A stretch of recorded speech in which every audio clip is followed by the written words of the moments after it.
কিয়ামতের আগে অন্য সব দেশের ব্যবসায়ীরা কি করবে আমার জানা নাই, কিন্তু আমার মনে হয় কি জানেন, বাংলাদেশে যে ব্যবসায়ীরা আছে ওরা জায়নামাজ, কাফনের কাপড়, তবজি, কোরআন শরীফ এই চারটা জিনিসের দাম বাড়াই দিবে।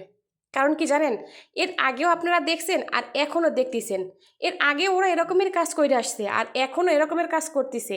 যখনই বাংলাদেশের একটা বিপর্যয় পড়ে, একটা বিপদ আসে, তখনই ওরা নিত্য প্রয়োজনীয় জিনিসের দাম কিন্তু বাড়াই দেয়। এবারও ঠিক সেম একই কাজ করছে। এত বড় একটা দুর্ঘটনা, এই যে উত্তরা মাইলস্টোন যে কলেজে যে দুর্ঘটনাটা, বিমানের যে ঘটনাটা, ওইখানে এক বোতল পানি 40 টাকা, 40 টাকা দামের এক বোতল পানি ওরা 600 টাকা বিক্রি করছে। আরে ভাই একবার চিন্তা করো, একবার চিন্তা করে দেখো, ওইখানে তোমার বাচ্চা হইতে পারতো, তখন তুমি কি করতা? জানি না কোন ব্যক্তি এই পানিটা বিক্রি করছে। যে বিক্রি করছে, যদি আপনার সন্তান ওই সময় ওই প্রতিষ্ঠানে থাকতো, ওই কলেজে থাকতো, আপনি কি করতেন ভাই? আপনার কাছে আমার একটা প্রশ্ন, আপনি কি করতেন তখন? তখন কিন্তু আপনার পানি বিক্রি করার সে সময়টুকু আপনি পাইতেন না। তো নিজেকে অন্যের এক জায়গায় দাঁড়া করান। 600 টাকা আপনি কীভাবে বিক্রি করলেন সেই পানিটাকে?